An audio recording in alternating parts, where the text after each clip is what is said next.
ओम नमः शिवाय, जय श्री महाकाल। देखिए, शनिवार का विशेष दिन आ गया है और ये दिन खासकर समर्पित होता है शनि देव को और हनुमान जी को।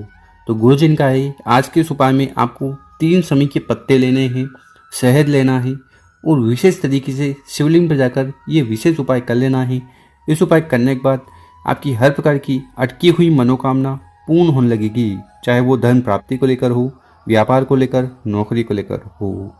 तो कामना पूर्ति के लिए शंकर भगवान को, माता पार्वती जी को प्रसन्न करने के लिए गुरुजी ने अचूक उपाय बताया है। कैसे करना है वो बताएंगे। उसके पहले इस वीडियो को लाइक कर दें, चैनल पर नए हो सब्सक्राइब कर दें और कम से कम 3 लोगों के साथ व्हाट्सएप पर इस वीडियो को जरूर शेयर करें, उन लोगों की मदद करें। देखिए, आज के इस उपाय में हम आपको 3 उपाय बताने वाले हैं।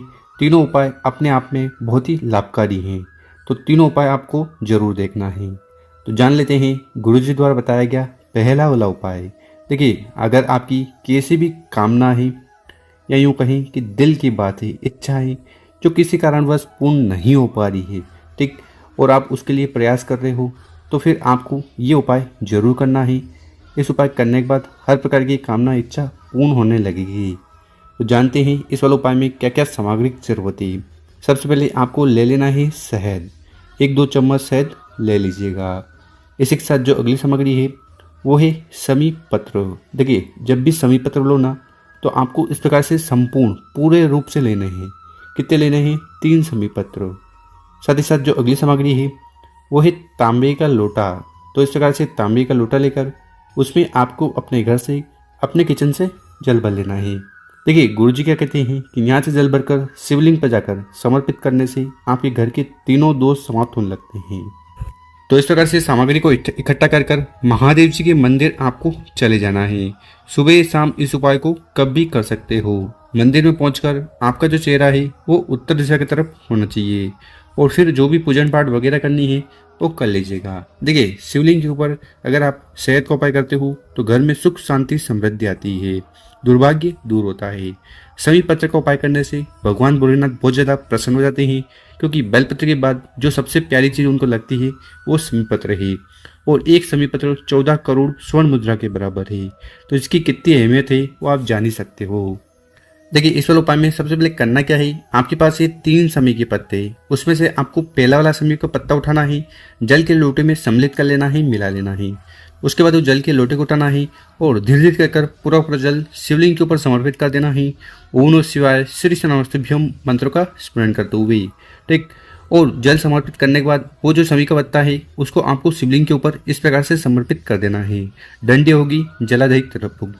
इसके बाद जो दूसरा शमी पत्र है उसको उठाना है और आपकी जो भी कामना है, इच्छा है, उसका स्मरण करते हुए दूसरा शमी का पत्ता आपको यहाँ पर कॉर्नर पर चढ़ा देना है। इसके बाद जो तीसरा शमी का पत्ता है ना, उसके ऊपर आपको शहद लगाना है। कहने का मतलब है कि आपको अच्छी तरह से शहद का लेपन कर देना है, शहद से भिगो देना है, ठीक। उसके बाद उस शमी के पत्ते को उठाना है। सबसे पहले उसको स्पर्श करवाना है गणेश जी के स्थान पर और विघ्नहर्ता से प्रार्थना करना है कि आपकी हर प्रकार की समस्या समाप्त हो जाए। उसके बाद उस शमी के पत्ते को आपको स्पर्श करवाना है माता के हस्त कमल पर और आखिरी में उस शमी के पत्ते को शिवलिंग के ऊपर चढ़ा देना है। ओम नमः शिवाय, श्री नमस्तुभ्यम मंत्रों का स्मरण करते हुए और शिवलिंग के पास बैठकर भगवान भोलेनाथ, माता पार्वती जी, माता अशोक सुंदरी जी से प्रार्थना करना है कि आपकी जो भी अटकी हुई मनोकामना है, दिल की बात है, इच्छा है, उन्हें पूर्ण करें, चाहे वो व्यापार को लेकर, नौकरी को लेकर या सुख शांति को लेकर हो। तो इस प्रकार से पहला वाला विशेष उपाय जरूर करिएगा।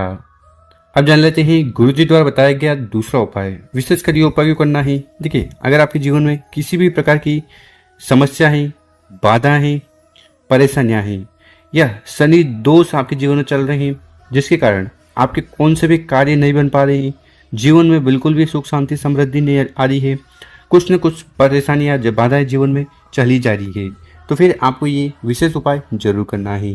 देखिए, इस वाले उपाय में आपको क्या क्या सामग्री की जरूरत है। सबसे पहले आपको ले लेना है सरसों का तेल। शनिवार का दिन है और सरसों का तेल का उपाय ना करो तो ऐसा तो हो ही नहीं सकता। तो आपको थोड़ा सा सरसों का तेल ले लेना। इसी के साथ आपको इस प्रकार से एक दीपक लेना है। दीपक कौन सा? तो आपको गोल बत्ती का दीपक लेना है और इसमें आपको सरसों का तेल डाल देना है। यहाँ पर आपका सवाल हो सकता है कि मिट्टी का दीपक लेना है या आटे का। देखिए वैसे गुरुजी कहते हैं कि अगर आप आटे को लेकर उसका दीपक तैयार कर कर उपाय में उपयोग करते हो ना, तो इससे सभी देवी देवता बहुत ज़्यादा प्रसन्न हो जाते हैं। तो आपको आटे के दीपक ले लेना है गोल बत्ती का, और फिर मात्र दीपक को लेकर आपको चले जाना है पीपल के पेड़ के नीचे। ठीक, कब जाना है? इस उपाय को आप सुबह शाम कर सकते हो, पर विशेषकर प्रदोष काल शाम के समय करोगे तो ज़्यादा लाभ देखने को मिलेगा। तो वहाँ पर आपको चले जाना है, दीपक को पीपल के पेड़ की जड़ में रख देना है और उसको प्रज्वलित कर देना है। ओम नमः शिवाय श्री शनस्तिभ्यम मंत्र का स्मरण करते हुए, साथ ही साथ ओम शनिश्चराय नमो, ओम शनिश्चराय नमो इन मंत्र का जाप करते हुए, और फिर आपको वहाँ पर पीपल के पेड़ के नीचे बैठकर पिपलेश्वर महादेव जी और शनि देव जी से प्रार्थना करना है कि आपके जीवन के सारे रोग पीड़ा समस्याएं बाधाएं और जो भी दुख है उन्हें समाप्त करें। तो समस्या को समाप्त करने के लिए गुरुजी ने बहुत ही अचूक उपाय बताया है, ये दूसरा वाला उपाय जरूर करिएगा। अब जानते हैं गुरुजी द्वारा बताया गया तीसरा उपाय। विशेषकर ये उपाय कामना पूर्ति के लिए होने वाला है। ठीक, वो कामना किसी भी प्रकार की हो। नॉर्मली हमारी कामना हमारे बिजनेस को लेकर हो सकती है।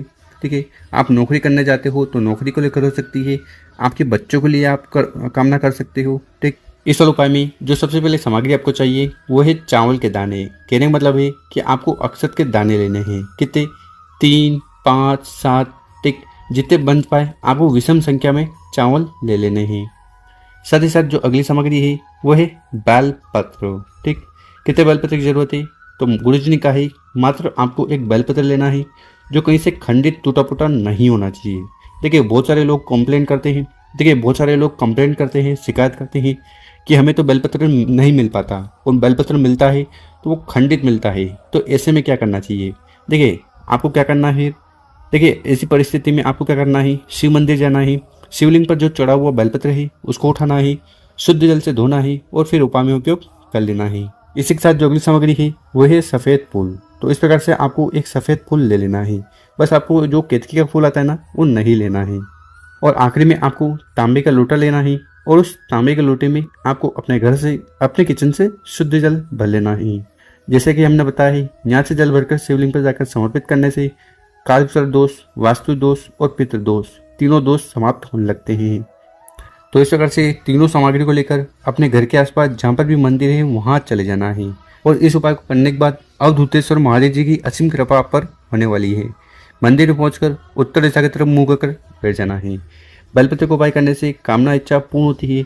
चावल का उपाय करने से कार्य अटके हुए हैं बनने लगते हैं, आर्थिक स्थिति सुधरती है। तो इस उपाय में करना क्या है, उन तीनों सामग्री को एक एक कर इस जल के लोटे में सम्मिलित कर लेना है, मिला लेना है, और उसके बाद जल के लोटे को उठाना है और अवधूतेश्वर महादेव जी से प्रार्थना करते हुए पूरा जल शिवलिंग के ऊपर समर्पित कर देना है। ओम नमः शिवाय श्री नमस्तुभ्यम मंत्रों का स्मरण करते हुए और शिवलिंग के पास बैठकर अपना नाम और गोत्र का उच्चारण करते हुए अवधूतेश्वर महादेव जी से प्रार्थना करना है कि आपकी जो भी अटकी हुई दिल की बात है, कामना है, इच्छा है, मनोरथ है या विशेष है, उन्हें पूर्ण करें। गुरुजी ने बहुत ही अचूक और विशेष उपाय बताया है। तीनों उपाय में से जो उपाय आप सबसे अच्छा आपको लगे वो आप कर लीजिएगा। और मेरे प्यारे दोस्तों, अगर आपको वीडियो अच्छी लगी हो तो इस वीडियो को 5 लोगों के साथ व्हाट्सएप पर जरूर शेयर करें। ओम नमः शिवाय, जय श्री महाकाल। मिलते हैं हम आपसे एक और नई वीडियो में।